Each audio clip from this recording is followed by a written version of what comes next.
Welcome back to Black Professional Life Underground Talk Show.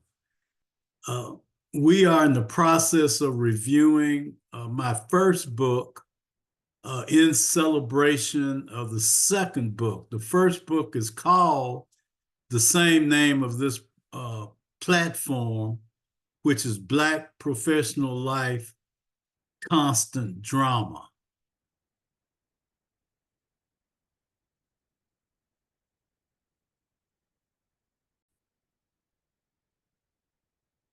So the new book is Double Agent Convicted Saint, and we're in the process of reviewing the first book, which was In Search of the Truth, a real life story about what an attorney should not do. And I've changed that to Black Professional Life Constant Drama.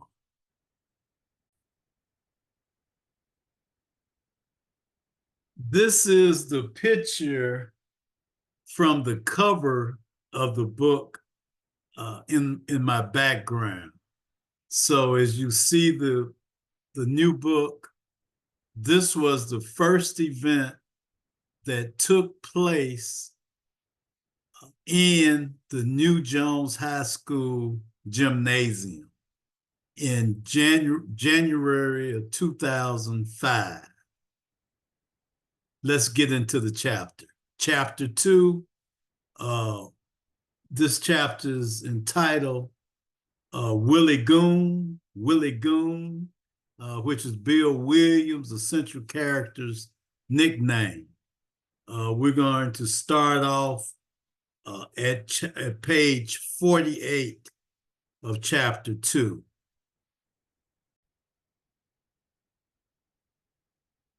As you may recall, previously in chapter 2, I had just finished the trial and the sentencing of the baseball coach for Bethune-Cookman, my fraternity brother, a good friend of mine, by the name of Johnny Randolph.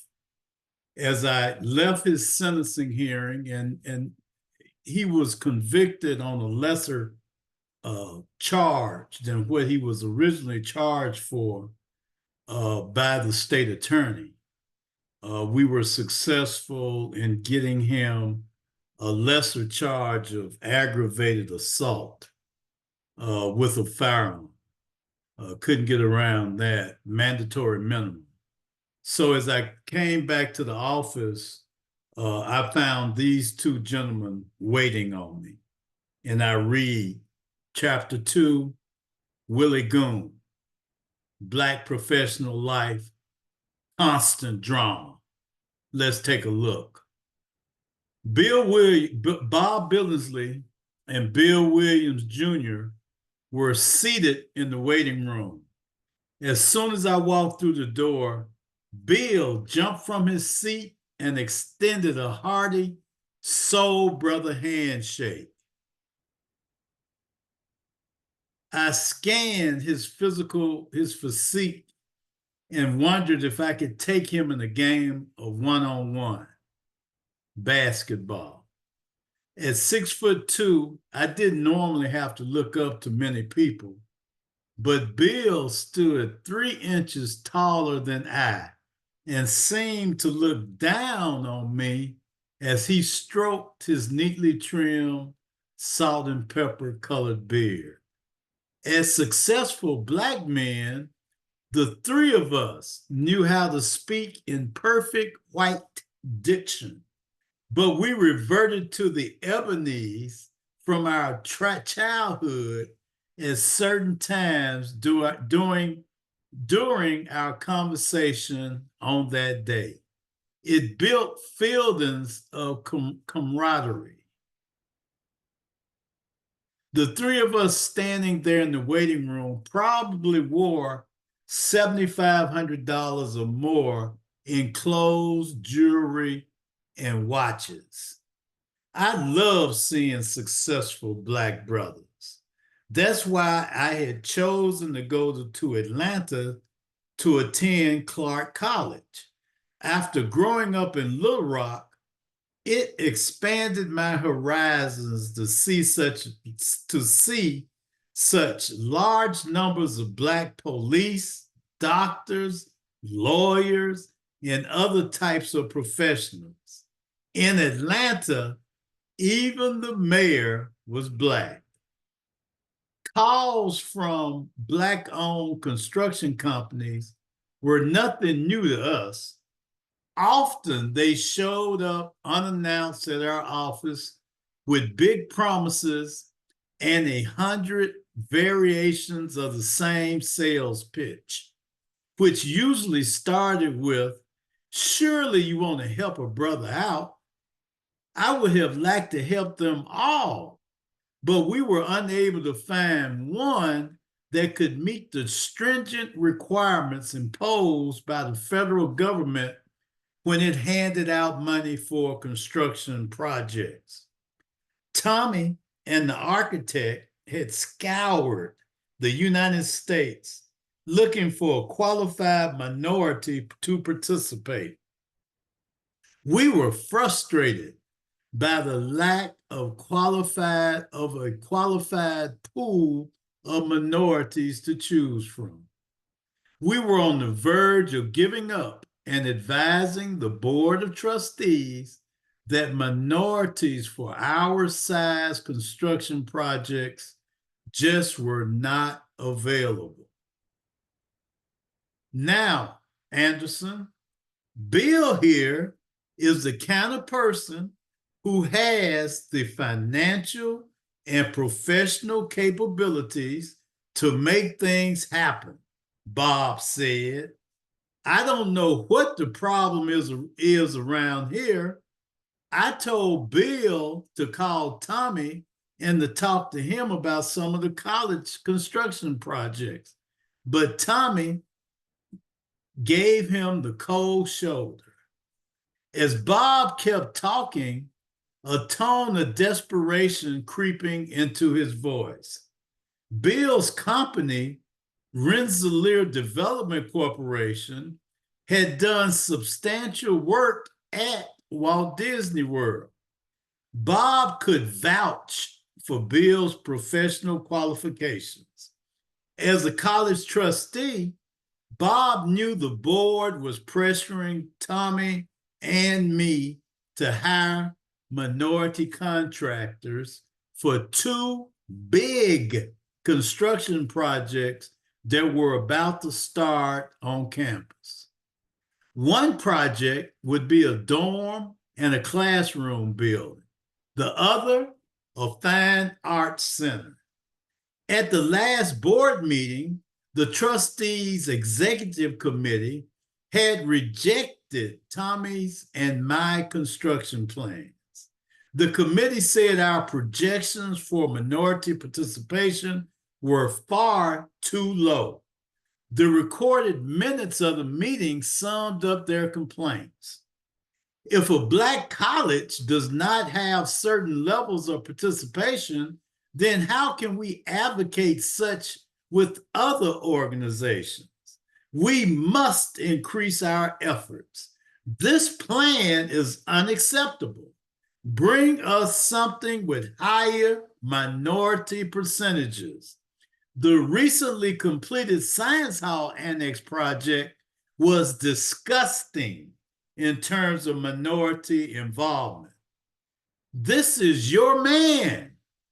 As you are aware, Disney has a vested interest in the future long-range construction plans for the Fine Arts Center, which will house the hospitality management program. Need I say anything further to you, Brother Hill? Hire Bill's company on the dormitory project. I felt like I had no choice but to hire him. We wanted to talk to you about this matter before I take Bill to meet Dr. Brunson. Bob continued, we lack your unqualified support on this, Anderson. The college will benefit, Disney will benefit, and I think you personally could benefit too, Bob said.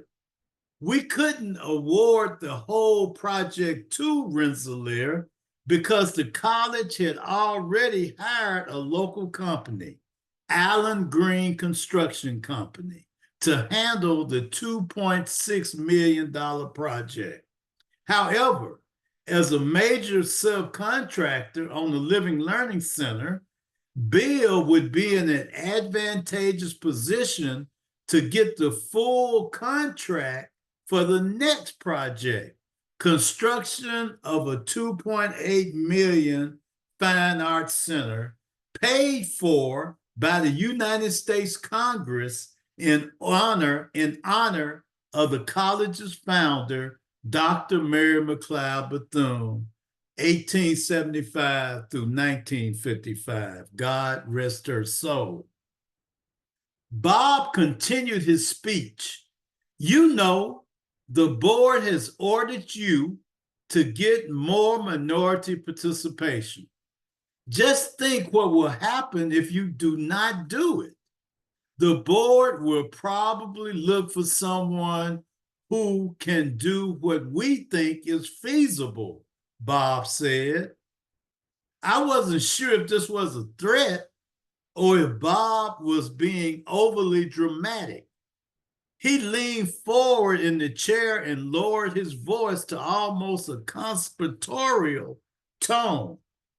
Just to let you know, Anderson, Bill has several large projects ongoing in Orlando. I had dollar signs in my eyes. The mirage was draining me of cash. My bills were mounting and several payments were past due. Also, I needed to repay $35,000 to an escrow account for Bethune-Cookman College that I had taken without permission. If the Florida Bar Association found out I misused escrow account funds, I'd face disciplinary action. I needed money badly. How did Bob know that? Was it that obvious? Were they trying to bribe me for my recommendations to Dr. Bronson and to the construction manager on the dormitory project?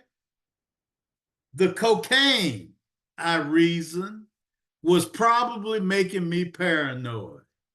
They couldn't know anything about my financial dilemmas. The man needs an attorney. So what? Of course he'd come to me. How many successful Black attorneys are there in Central Florida? I'm telling you, this nigga is big. He has it all. He lives over in Bay Hill. He's got limousines and Rolls Royces. I'm telling you that this man is it. Everything he does is successful.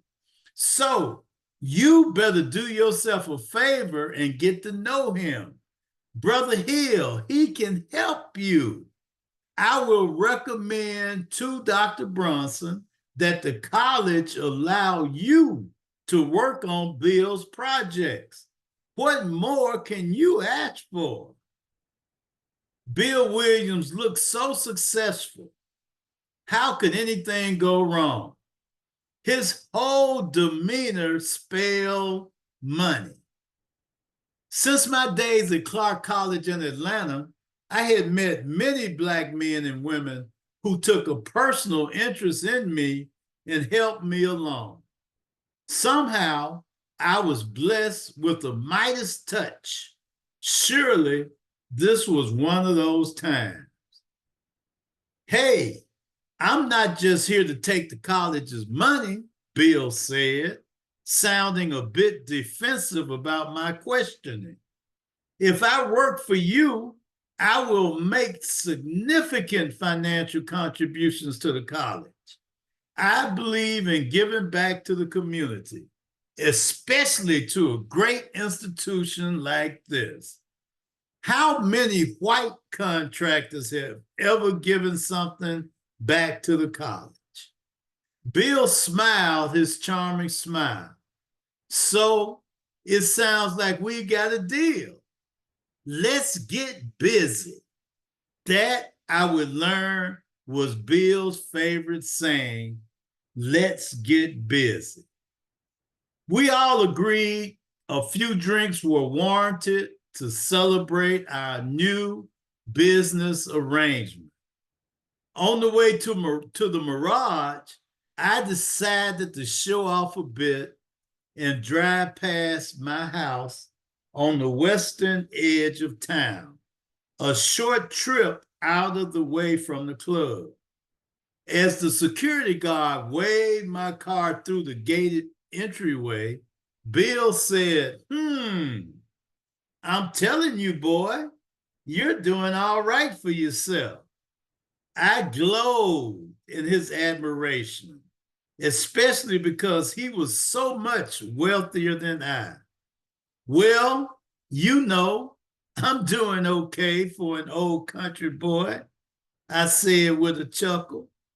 There's not too much to me, but I managed to be successful in my years with Bethune-Cookman, thanks to the help of people like Dr. Bronson and even Bob. We approached my house, one of the largest in the development, with an immense two-story, light brown, cypress wooden house with a sharp angle roof and wooden shingles. Thick St. Augustine grass surrounded the house. Two large pine trees grew beside the three-car garage, which was attached to the right side of the house. Ooh, look at this, Black, Bill laughed. We didn't stop. I wanted to get to the club, have some drinks, and relax. I no longer felt hesitant about this relationship. I now wanted to impress this man and convince him that I could keep up with him. My financial worries appeared to be over. Wait till Bill sees my club. It'll blow his mind. Just hold on. You ain't seen nothing yet. He's Dr. Bronson's main man. Whatever Brother Hill says goes, I tell you.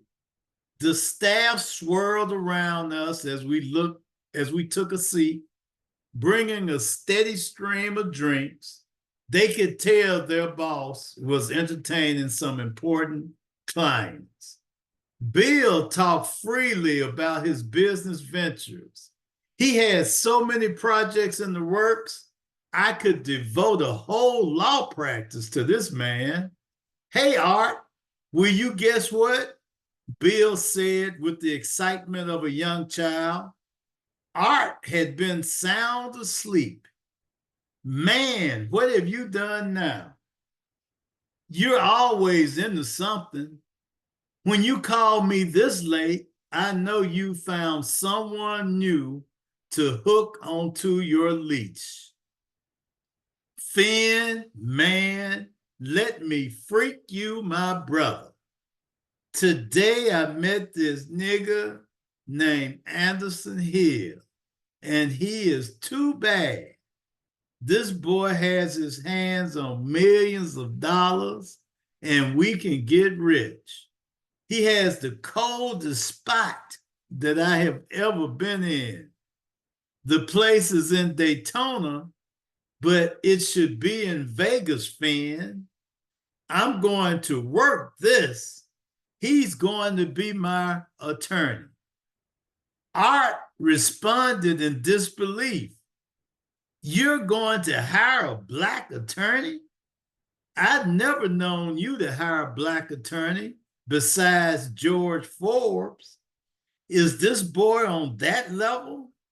You're the one always saying that the only thing a black attorney can do for you is to give you the name of a white lawyer. Am I right or wrong, Billy?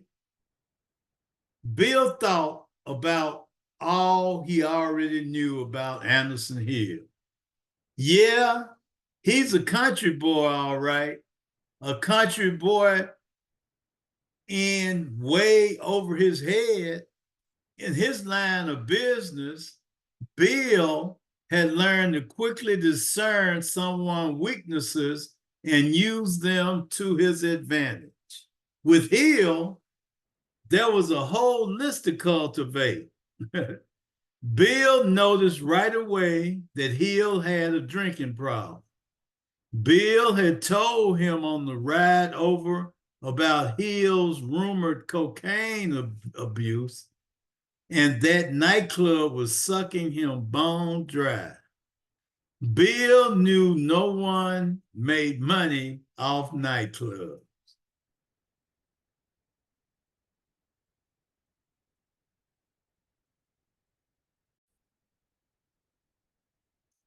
Okay, on the next occasion, I will finish reading the reading of chapter 2, and we'll move on into chapter 3.